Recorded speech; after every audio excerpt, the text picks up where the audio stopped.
Bom, gente, hoje eu quero falar pra vocês de Shakira, Shakira, nanana. Os álbuns da Shakira que eu gosto muito, que são dois álbuns que ela lançou nos anos 90, o Pies Descalços e Donde Están los Ladrones. São dois álbuns de pop rock, né, que era o que ela mais fazia nessa época, né, dos anos 90, era o foco da carreira dela, era mais o pop rock, diferente de hoje que é mais um electro dance. Enfim, é um estilo diferente, as composições delas são diferentes hoje em dia do que elas eram naquela época. Então eu queria falar desses dois álbuns, particularmente porque eu não conhecia eles. Eu conheci a Shakira mais depois do... Eu comecei a ouvir Shakira mesmo álbuns. Óbvio que eu sabia quem ela era, né? Shakira, Shakira, rainha latina, rainha do mundo. Mas eu só fui começar a ouvir álbuns dela completos quando ela lançou o She Wolf. Isso foi 2008, 2009. E quando eu comecei a procurar coisas delas, eu tinha mais acesso aos álbuns em inglês. Eu não escutava muitos álbuns da Shakira em espanhol. Então, há uns 2, 3 anos, eu, por algum motivo, óbvio que eu sabia de Estou Aqui, dessa época, e Ojos Assim. Essas são as únicas músicas desses dois álbuns que eu conhecia de fato. E aí eu tava, sei lá, andando no YouTube algum dia, andando no YouTube, andando em site agora. Acredito que eu tava vendo algum vídeo da Shakira e deu como recomendados aqui no YouTube No Creo e Cega Sordomuda. E eu fui assistir, eu fiquei completamente apaixonado. Óbvio que eu sabia que ela tinha tido uma fase roqueira no começo da carreira dela, mas eu nunca tinha prestado muita atenção referente a isso, né? Eu ficava do lado de Servicing pra frente e nunca dava muita atenção ao que ela tinha feito antes disso. E são dois álbuns maravilhosos. Eu acho que você entende muito a Shakira como compositora e como artista nesses dois álbuns. Né, a proposta de quem a Shakira, pelo menos quem ela queria ser bem naquele comecinho. O Pés Descalços foi lançado em 95, o terceiro álbum de estúdio dela. Ela teve dois álbuns antes, o Magia e o Peligro. Esses dois álbuns, eles foram ok na Colômbia, eles não foram sucessos estrondosos, mas eles foram o suficiente para que as pessoas da Colômbia soubessem quem era a Shakira, né, para construir ali alguma imagem das pessoas saberem quem ela era. Mas eles não venderam muito. Então, o terceiro álbum, ele vinha pra Shakira, pelo menos em entrevistas que ela disse, tinha que dar certo, tinha que vender muitas cópias, porque senão provavelmente a gravadora dela encerraria o contrato dela. E felizmente para ela e para nós, quase 30 anos de carreira depois, ela está aqui, então esse álbum provavelmente foi a base para que isso acontecesse, porque ele estourou na América Latina. Até aqui no Brasil, né, que a gente não escuta tanto assim música em espanhol, naquela época acredito que muito menos do que hoje em dia. E ela conseguiu estourar essa bolha, né? Uma coisa que de latino só ela, Thalia, Rick Martin. Não de estourar música solo, né, mas de realmente estourar carreiras aqui, conseguir manter carreiras aqui por um longo tempo. Ela foi uma das poucas cantoras, né, falantes de espanhol que conseguiram estourar no mercado brasileiro. E claro, estourou esse álbum, então o contrato dela foi renovado, foi um estouro na América Latina, foi o álbum que realmente deixou a Shakira famosa, não só aqui na América Latina, mas começou esse burburinho mundial, não ainda da maneira que é hoje em dia, mas já começou ali.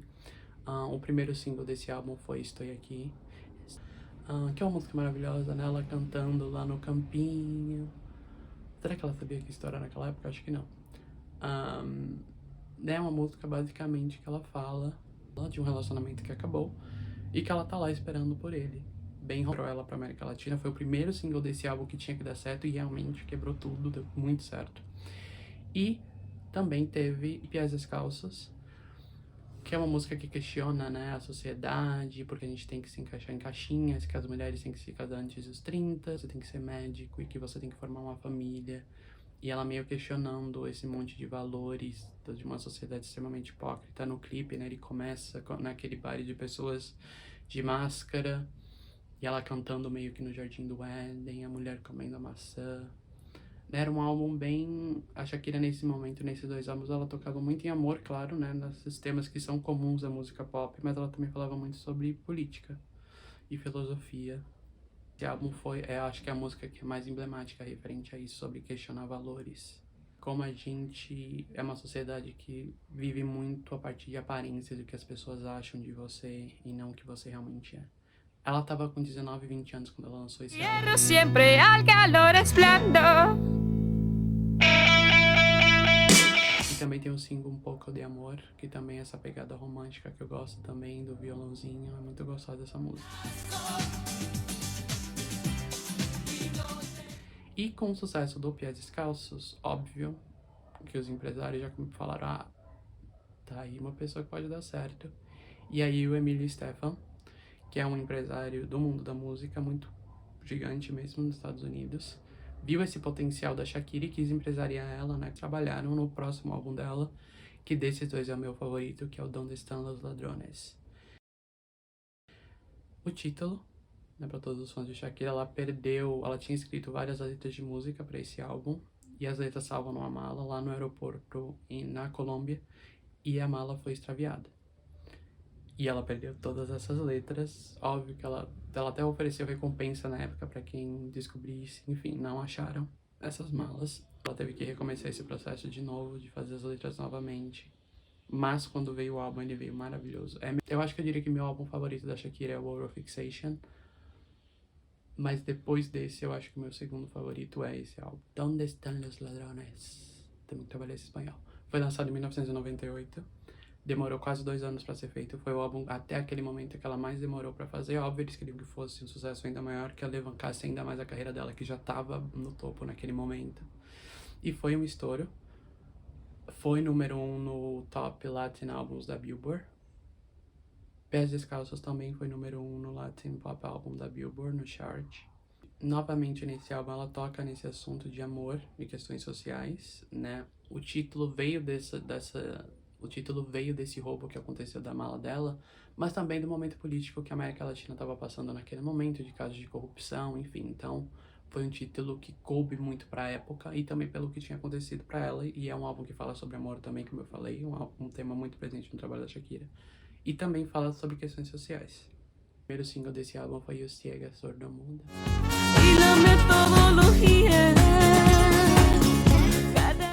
Que ela basicamente fala que ela tá cega, surda e muda pelo namorado dela, que ela tá completamente perdida e que ela tá completamente envolta nesse sentimento, ela não sabe de mais nada. Deu sentidos pelo amor que ela tá completamente envolta nesse sentimento. O clipe é lindo, elas cantando lá no meio da rua, brincando, e do nada chega a polícia. Enfim, ela encontra o namorado, dirige com uma venda nos olhos, né? Dessa alusão do Cega Sordo Muda. E acaba numa balada. É um clipe legal, eu também gosto. Foi esse clipe que me fez me interessar mais por essa parte da carreira da Shakira. E também no clipe de Cega Sordo Muda, no finalzinho do clipe, tem tipo uns spoilers, umas imagens do clipe que viria a ser o clipe de No Creo.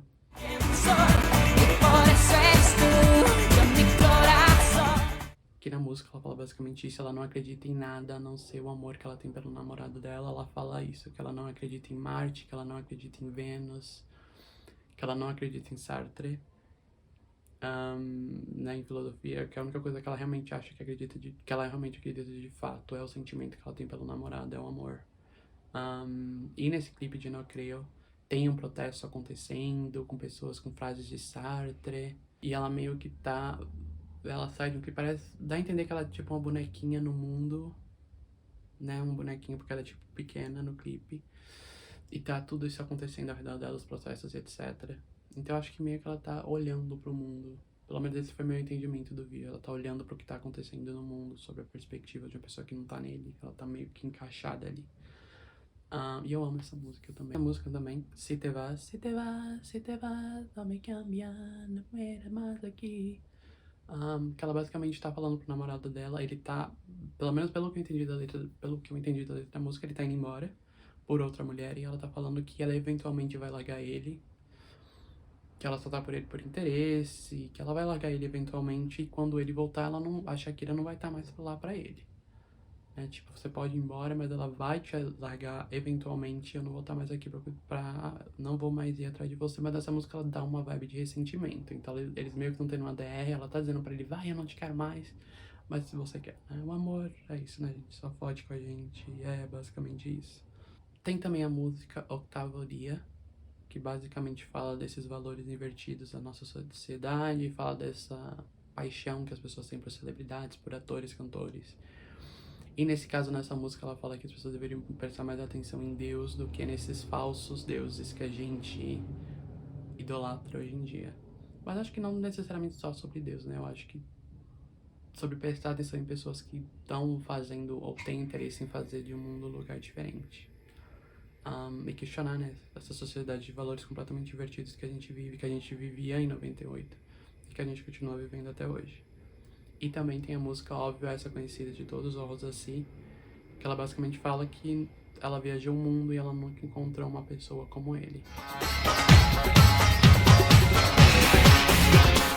Uma pessoa com seus olhos. Uma pessoa como ele, né? Que ela tá completamente apaixonada.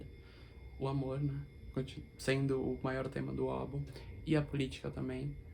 Esse é um álbum que estourou não só na América Latina, como também estourou muito nos Estados Unidos. Vendeu meio que foi o começo da Shakira pro mercado anglo, né? Pro mercado anglo, dos países falantes de inglês.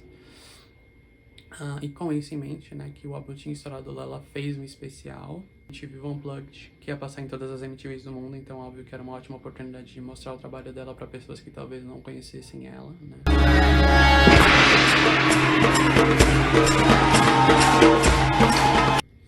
Como ela era conhecida aqui na América Latina, que ela já era gigante aqui, mas, né, de outros públicos conheceriam o trabalho dela. Tem muitas performances legais nesse especial. A Rosa Si, Cega Sordomuda, ela ruiva.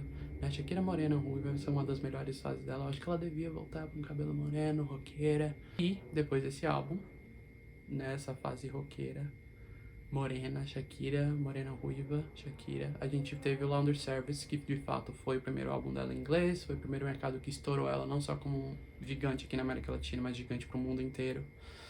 É um álbum que certamente mudou a vida dela e levou a carreira dela para outros patamares, né? Ela é a cantora latina de maior sucesso no mundo. Não existem tantos cantores latinos que tenham conseguido manter uma carreira relevante como ela manteve, né? Até cantores norte-americanos. A maioria dos cantores que a gente ouviu em 2009, 2010 já não estão mais conseguindo aqueles zilhões de streamings que eles conseguiam naquela época. E ela continua quebrando recordes até hoje, né? Com mais de 30 anos de carreira. Também, né? Eu acho que tem isso acho que os cantores latinos, a gente é muito mais leal aos cantores que a gente gosta do que o mercado norte-americano e europeu, né? O mercado anglo-saxão. Mas eu acho incrível que ela tenha conseguido se manter relevante por tanto tempo, né? Num mercado que as pessoas desapareciam naquela época, hoje em dia, então, quase ninguém, né? Acho que o tempo das carreiras está diminuindo cada vez mais, então o que ela fez foi incrível. The Service também tem uma vibe bem rock, o Oral Fixation, né? O Oral Fixation, tem essa vibe rock. Depois disso ela foi pro Wolf, né, que é mais eletrônica. No Shakira já tem algumas músicas assim, mas essas músicas pop rock que ela fez nesses álbuns não obtiveram tanto sucesso que as outras músicas dela obteve, né? Então acho que parte dela não voltar tanto pra esse som é isso, né? Essa parte comercial do óbvio que pra ela ter se mantido por tanto tempo na indústria, ela teve que se reinventar, né? Talvez se ela tivesse seguido essa linha roqueira até hoje, a carreira dela não tivesse durado tanto que durou. Acho que ela entende bem o mercado que ela tá, né? Se você quer ser cantora e manter uma longa carreira, você vai mudando e também. Ela sempre fez essa combinação rock-pop muito bem. Então eu acho que foi mais por isso, né? A carreira dela foi para outros lugares. As músicas pop rock não tiveram tantos números quanto as outras tiveram, então acho que ela ficou meio. Talvez não seja necessário voltar pra isso. Mas talvez, né, nesse próximo álbum que vai vir, depois de tudo isso que aconteceu de separação, ela volte pra essa vibe, mais músicas mais autorais, numa vibe mais de guitarra e rock. E mesmo que ela não volte, eu amo She Wolf, eu amo essas músicas mais eletrônicas pop dela. Foi as músicas dela que eu ouvi por mais tempo. Mas eu quis fazer esse vídeo justamente porque esses são dois álbuns muito legais que eu acho que as pessoas da minha idade não conhecem muito, pelo menos aqui no Brasil, não conhecem tanto assim quanto elas deveriam, né? A Shakira antes de ser a Shakira morena, ruiva, antes de virar loira. E são dois álbuns legais, espero que vocês escutem. E é isso, obrigado. Bye. Tchau.